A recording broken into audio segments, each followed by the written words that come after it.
Bai, gaur astelena eta goizean goizetik bozina zokaz gauza dagoen bezala, garraiolariek greba eta zer gehiago etorriko eta da gauzak ez daude txukun, haze astelena datorkiguna.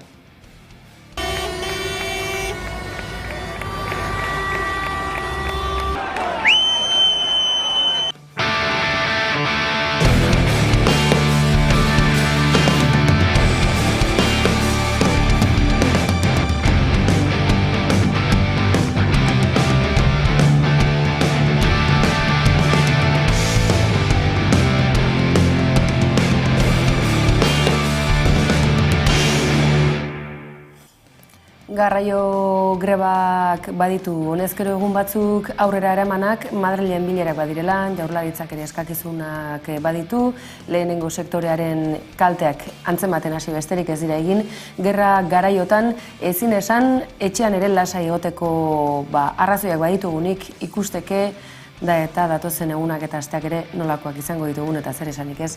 Ukrainan bizi duten egoera, bertatik heltzen diren irudiak ez direlako batere lasaigarriak eta barne gatazkak gordintzen ari direlako. Eta aurretik bazen enfrentamendu zibil eta politiko hori ere gordin agertzen ari delako muturreko egoera honetan, beraz zibilak beste behin ere alderik zailena eta gordinena iritsiko dutenak. Gaur, nazioarteko eguna ere badugu, izan ere, egunotan izpide izan dugu, ezta, errefuxiatuak badirela eta batetik eta bestetik, klase ezberdinetakoak askoren begietara eta kolore ezberdinetakoak ere bai. Arrazakeriak eta xenofobiak bere horretan segitzen dutelako, normalki poltsiko gaixo edo gutxiena duten horiekin guztiekin.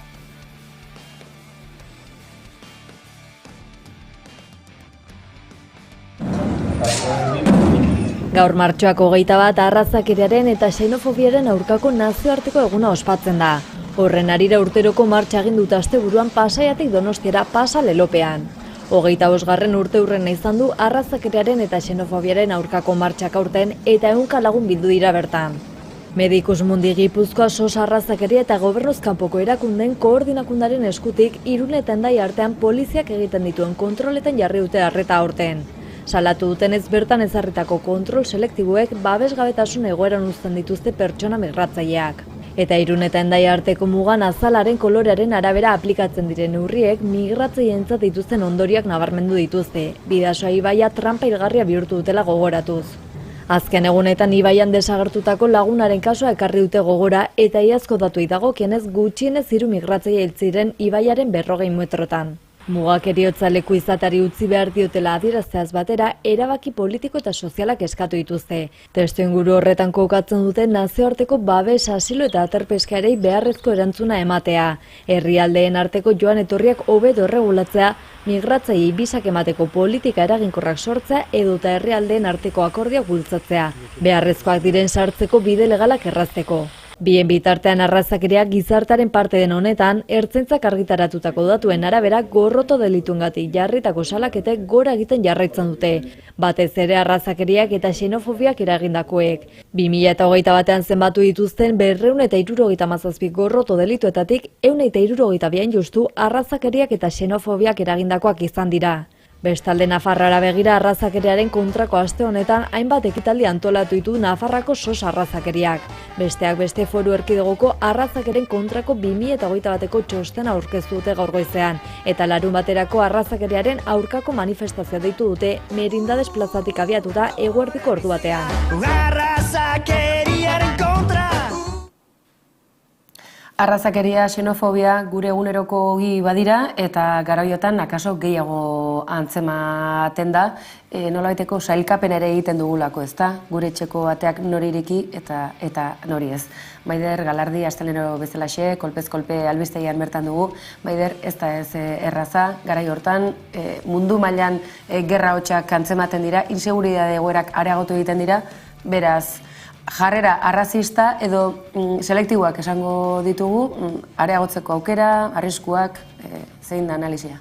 Bai, nik uste selektiboak eta arrazista, jokabide arrazistak ditugula orainik eta hori argi geratzen da, adibidez, mugako pasoan aurreko astean aipatzen genuen bezala, igandeko mobilizazioan pasa zan leloa edo, ez? Eta nola naiz eta Trintxerpeta Donostia arteko manifestazio egin, Hendaia eta Irun arteko muga horri egiten zioten erreferentzia, nola batzuontzako, alegia zuriontzako bidea irekita dagoen, eta beste batzuentzako ez naiz eta nazioarteko tratatuek esaten duten bideak librea izan behar duela, eta gaina Frantziak hartu bat zituen ere konfinamendu garaian olako salbuespenezko neurriak berez, bertan bera egon beharko luketen gaur egun ez eta ez da nola, eta helburu bat eta bakarra da migrazio fluxu hori etetea.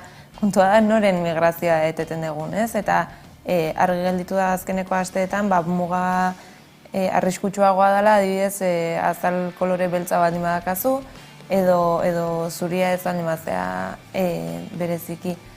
Eta nik uste horrek merezi digula ere hausnarketa bat, bai muga eta bai errefuxiatuen krisia aztertzeko garaian jarri beharko genituzken betaurreko ez gain, gerrak nun eta nola gertatzen dian ere irakurtzeko eta guk ze kokaleku daukagun, ez? Egia da Ukrainiakoa izaten ari dela azken urteetako errefuxiatu krisi handienetariko bat, egia da ere bai, seguraski nazioarteak ez zuela espero halako hainbeste denboran luzatuko zen gatazka bat, baina azkeneko urteetan esate baterako Etiopian gerran daude iparraldean, eta ez guain urruti gelditzen, ze iparraldeko gune hortan daka adibidez Etiopia Utopia Fundazioak egoitza, beraz egia da han sufritzen ari diren hori gertutik segitzeko aukera eukiko genukeela, eta hala ere ez zaiola ematen behar besteko garrantzia. Afganistanekin gauza bera gertatzen da ez, udan izan zen alako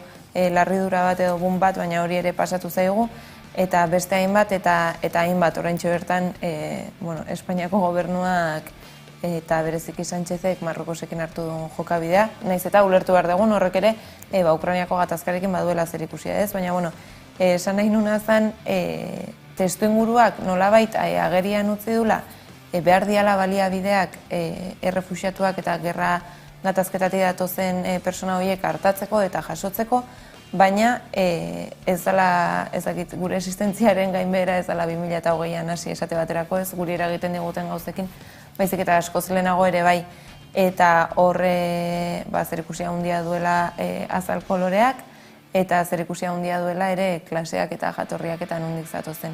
Eta nik uste gaurko eguna, arrazagatiko diskriminazioaren aurkako egun hau hartu beharko genukela hitzakitzat, gu dazkagun privilegio eta posizio horiei buruzko gogoeta bat egiteko, eta hortik aitortzeko ez zapalkuntza eragin ditzakegun zurita europear bezala, eta alderantziz ere ze baliabide jarri ditzakegun bideak xamurragoak izateko, bai Europako ekialditik datozenentzako, baina baita ere Afrikatik datozenentzako edo ego global hortatik datozenentzako ere.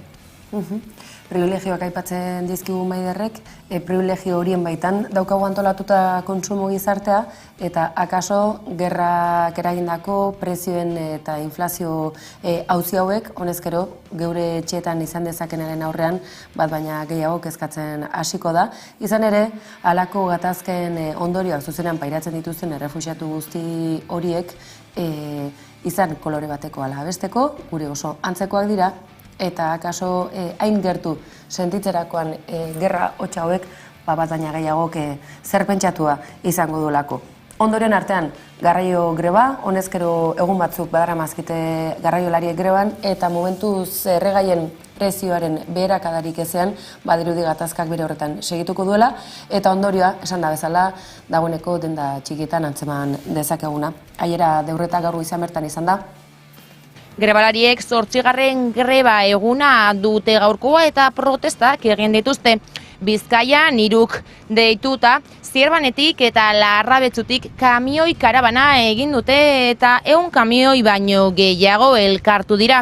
Bilbora heltzea ez asmoa zuten, Bilboko Eusko Jaurlaritzaren egoitzan elkarretaratzea egiteko, baina 3 salatu duenez, Ertzaintzak ez die sartzen utzi trafikoa kolapsatuko zutela argudiatuz. Nafarroan berriz tradiznak deituta kamioi karabana egin dute Imarko handik Iruñearaino. Eta Nafarroan ere gaur bilera dute tradiznako ordezkariek Nafarroako gobernuarekin eta bihar hiru sindikatuaren txanda izan da.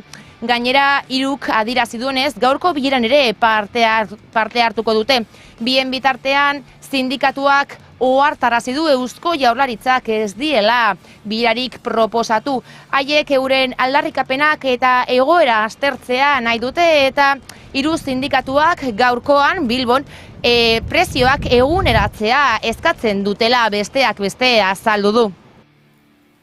Larrabetzutik ekin dute bideari goizean garraiolariek, Jaurlaritzak Bilbon duen egoitzaren atariraino, Gran Bian izan dira garraiolariak, ordezkariek bilkurari buruzko eskakizunak eta egunotako aldarrikapenak berretxe dituzte. Gasolioa etengabe igotzen ari dela, toperik ez daukala, ez dakigula noiz izango den topea, eta orduan eskatzen ari gera berrikusi dadila prezio hori, edo garraioaren tarifak berrikusi daitezela aldiro. Izan daiteke 15 edo hilero, baina ikusita ze bilakaera hartu duen gasolioaren prezioak eta etengabe igotzen dela, ez du balio,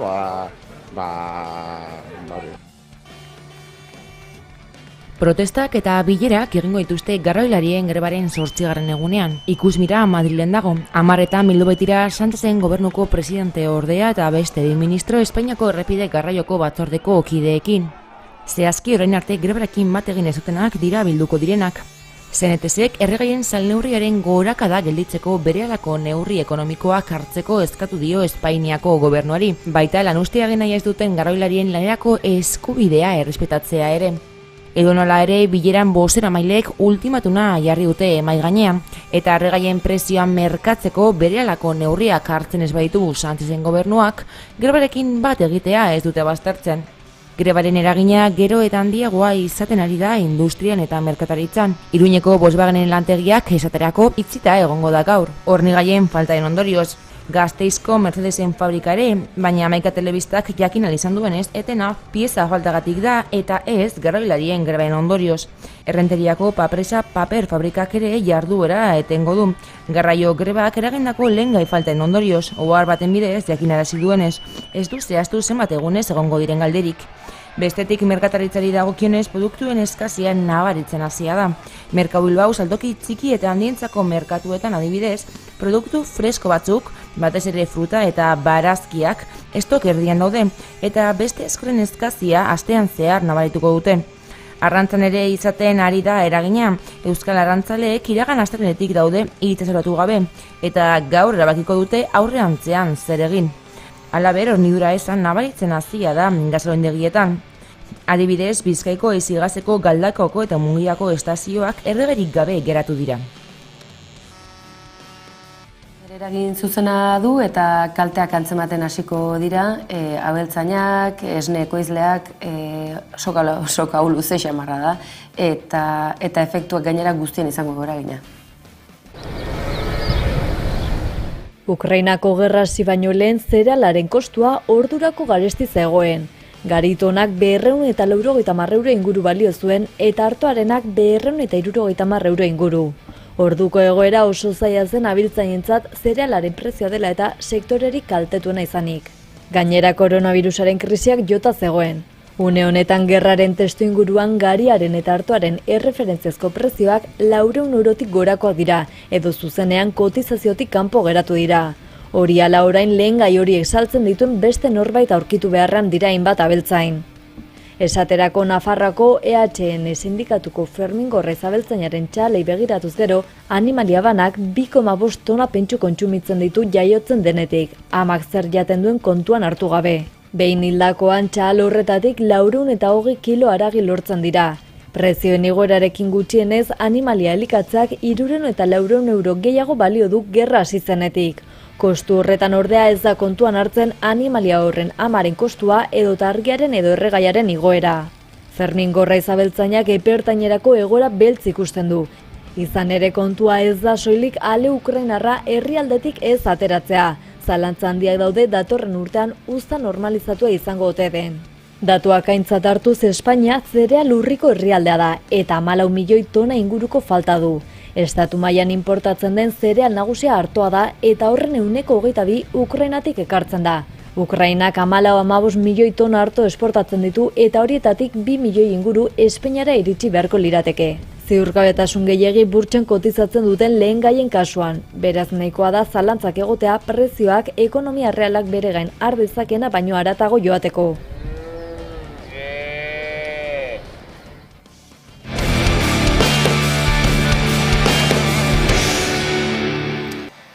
Egoera honetan, baten batzuk jarrera positiboari heldu nahian edo, Euskal Errepublikaren aldeko mugimenduak asteburuan iragarpena egin du, nahi duenak bat egin dezakeela eurekin eta Euskal Errepublika baten alde lanean hastera izena eman, eta honezkero omen dute zerbait egiteko asmoa omen dute, horretarako esan dezagun prest dagoen jendeare biltzeko ere asmoa dute, eta hori maiatzaren 14an iragarri bien bitartean, eun.eusen sartu eta bertan baduzue zer ikusi, irakurri, eta gero bakoitzak ebatzi.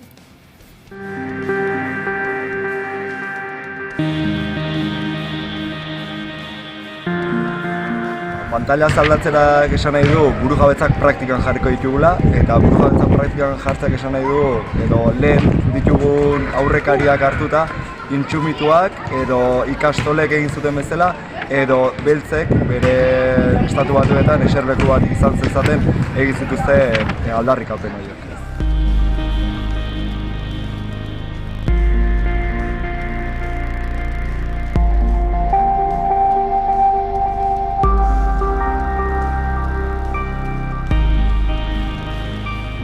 Zergatia da, nazkatuta gaudela behin eta berriz eskatu dugula burujabetza hori eta inork ez digulako emango lapurtu dizkiguten burujabetza horiek. Frantziak, Espainiak, kapitalak edo erdarek kendu dizkiguten burujabetza horiek ez dizkigute itzuliko guk hartzen ez bali maitu.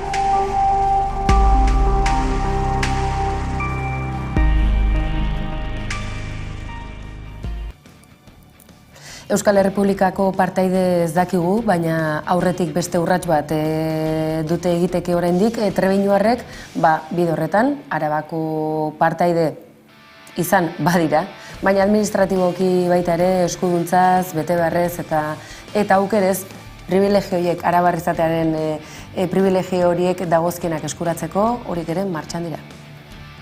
Trebiñu Araban sartzeko eskaera berrindartu du herritar talde batek. Orain duten administrazio antolaketa zentzugabea dela iritzi diote eta egoerari aurre egiteko Trebiñu Arabada mugimendua berrabiarazi dute. Urte luzez izan den aldarrikapenari bultzada eman nahi izan diote eta dozenaka norbanako eta eragilek egin dute bat. Ohartarazi dute lan egingo dutela egoera juridiko administratiboa amaitu eta arabartzat aitortzen dituzten arte. Beti berdina eskatu izan da, bai mendeetan zehar azken finean, bai anexio eskakitzunen bitartez, bai herri galdeketen bitartez, adibidez 1978an egin zena. Eta beti berdina eskatu izan da, Trebiñu administratiboki Araba izatea, azken finean geografikoki Arabaren erdi-erdian gaude, eta hala ere administratiboki Burgos gara, eta horrek zenbait arazo sortzen dizkigu egunerokotasunean. Egungo egoera anakronikoa, antidemokratikoa eta antinaturala dela salatu dute bizilagunek, eta argi utzi dute agortuta dagoela historian zehar izan diren arazoei aurre egiteko erabili den hitzarmenen bidea. Izan ere, hitzarmen horiek ez dituzte dagoeneko herritarren premiak betetzen. Egunerokotasunean zenbait hitzarmen erabiltzen direla bizita pizkat zuzenteko eta hitzarmen hauek Arabako Diputazioaren eta Burgosko Diputazioen artean egin dira. Eta azkenean partze moduan jokatzen dute, ez dute benetako arazoa konpontzen, ze beti edozein ezusteko egotekotan edo betiz geratzen gara babesik gabe hitzarmen horiekin. Amaierako asmoa argia da, azkenean Trebiñu administratiboki Araba izateko alduguna sustatzea. Eta hori egiteko egimen txikiak gaude prestatzen eta alde batetik martxan dagoena da herritarrei eskatzea Trebiñu Araba da esaten duten banderak balkoi eta leihoetan jartzea. Azkenean pizkat agertarazteko herritarren nahia edo, alderdi politikoei eta inplikatutako administrazioei exigitzea benetan iniziatiba bat izatea konpontzeko eta ez bakarrik hitzetan geratzea beti bezala. Gainera, duela gutxiko Gaztela eta Leongo hauteskundeetan izandako datuak ere azpimarratu dituzte, eta horien atzean esanahi bat dagoela adierazi dute. Izan ere, abstentzioa izan zen nagusi enklabean, €74,1koa Trebinun eta €49,48koa Argantzonen. Hauteskundeekin gure arazo nagusia da, esan bezala hori, gure bizitza osoa hitzarmenen bitartez egiten da, diputazioen arteko hitzarmenen bitartez. Orduan gerta daiteke orain gobernu berriak erabakitzea hitzarmen hauek bertan bera ustea, ez daudelako ados edo. Eta karo, azkenean hitzarmen hauek funtzionatzen dute bai osasun arlorako, hezkuntza, euskara, berdintasuna. Eta orduan, guztia kolokan egon daiteke, haiek nahi izan ez gero. Eta azkenean horrek guretzat izango dituen ondorioekin. Eta kontuan izan da, hemen hauteskunde horietan abstentzioa €160 ingurukoa izan zela, pixka paradogikoa egiten da. Bertatik bertara, Arabar Errioxatik eta gainerako euskal eskualde hainbatetatik bat egin direnak ardoaren kultura berri bat sustatu nahian eta ekonomia sozialari bidea behintzat helduta, ekonomia sozialaren bideari helduta. Egunotan, Tabakaleran, ardo kultura bizi horren aldeko azoka bat baduzu, eta gaur ere, oraindik ere baduzu horretarako aukera.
Eta lotura eta joskera kontu hauekin segituz, inguru horietatik ere pasako da korrika, izan ere badator korrika, eta atzera zenbaketa horretan erlojupean gabiltza honezkero, martxoaren 31ean abiatuko baitu aurtengo korrikak bidea, eta amaiurren esango dugu beti, baina ez konfunditu egiten garelako.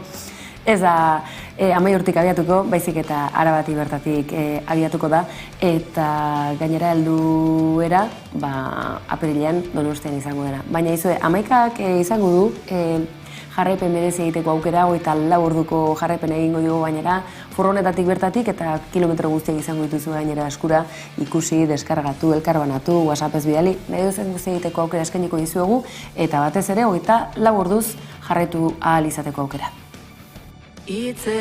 Badator korrika, hitzetatik ekintzetara, euskaratik eta euskaraz. Korrika badator eta azken urteetan bezala gurekin jarraitzeko aukera izango duzu. 24 orduz etengabean. Ohiko emisioan eta webgune berezian. Aurkitu, ikusi, partekatu, deskargatu zure kilometroa. korrika22.amaika.eus. Aurten ere, korrika 11. Amaika, euskaraz, gertutik eta konfiantzaz. Eta ez dago modurik, amaiur esatari usteko izan ere badakizu 5. urte horren atarteko denez, amaiurrekin asko pentsatu dugula, baina ez, Amurriotik abiatuko da, martxoaren 31ean eta aprilaren 10. horretan helduko da Gipuzkoako hiriburura. Bitarte horretan kantu giro batean murgildu nahi dugu, eta astelehen hau bizi pozez betetzeko Maider Galardi. Korrikako kantaren bat bereziki kutxuna izan duzu, badaukazu oroitzapenen bat segia da, korrikari nortasun propio ematen dela urte edo edizio horretako abestiak, euskal musikari esan dezagun ospetsu edo pompoxonak izan direla. Baduzu bat emagoan bereziki, edo aipatu neko zenukena? Bai, honaiz behi da galdetu dira zen esan eta bestin da gehien guztia ez daitena. Eta gogoratzen naiz, zirkorrika kantua pila bat gustatu zitzaigula kuadrilan eta nahi genula parrandero entzun eta dantzain kanta horrekin, baina egia da askoz txikiagotan korrika txikia, justo Porrotxe eta Marimototxe aurten nola omenduko dituzten, korrika txikikoa bestia intzutela, eta amak haiekin indunez lana urte pila batetan, berak intzun bideoklipa, eta orduan, posibile egon ginean bideokliparen zean, eta hor parte hartzen, beste ume pila batekin, kuadrillako pila batekin, eta egia esan oso ondo pasa genuen, osea, esango dut hori dela nire kultunena. Badakizu, bakoitzak bere oroitzapena gordeta daukala, aurtengoa bestea ere ez tamakala, baina urte guzti hauetan 22 ez dira gutxi. Garaian garaiko esan dezagun estilo hit, gauza berritzaileak beti ekartzen ditu korrikak, baina garaian garaikoa ere badirela antzeman dezakegu saldias bezalako ahotsak daramatzan korrika tokatzen denan ere, edo nola ere, 11 guztia berreskuratzeko ahalegina egin du, eta datozen egunotan pixkanaka sartu gure sare sozialetan eta webgunean, albistegietan matraka ederra emango dizuegulako korrikaren kantuak berreskuratzen hasita. Eta nork azalduko digu hori, hori ekoizten aritu den lankideak Mai Motxalesekin batera, zer dio, gure kojok, datozen egunotan ze eskuratuko dugu? Horretan bi urtero behin, zehazki, kantuak protagonista izaten dira, urte bakoitzeko kanta asko entzuten da, eta horietako asko ere geratzen dira gure memorian urte luzetan zehar, ez? Kaso honetan egin duguna da, korrika bituen 22 edizioetako 11 kantu hautatu ditugu, eta 11 protagonistekin bildu gara, bakoitzak bere garaian egindako kantak gogora ekartzeko. Guztira beraz, 11 kantu ezagutuko ditugu datorren egunetatik aurrera, zehazki gaurtik aurrera.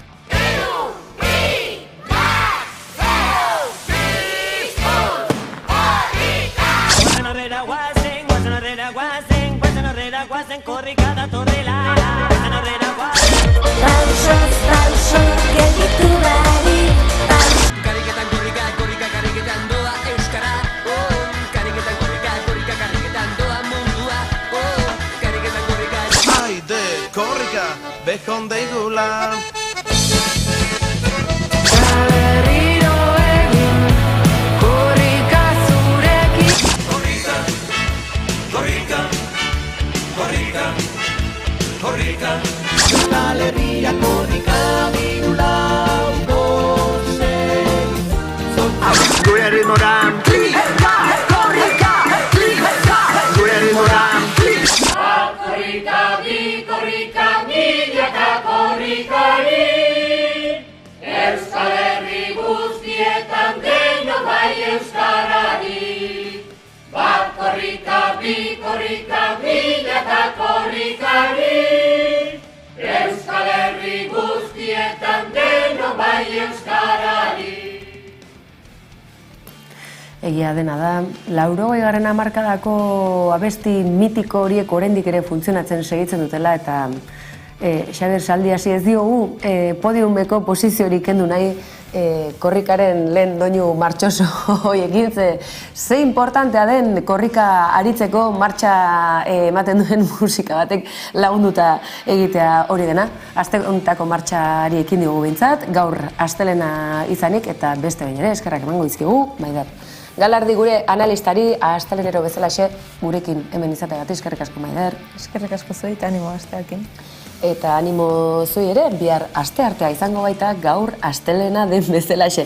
Gaur bukatzeko Benize bazatoz, aizue, ni galdu egiten ez, YouTubeen Euskal Ekoizpenei segida ematea oso zaila da.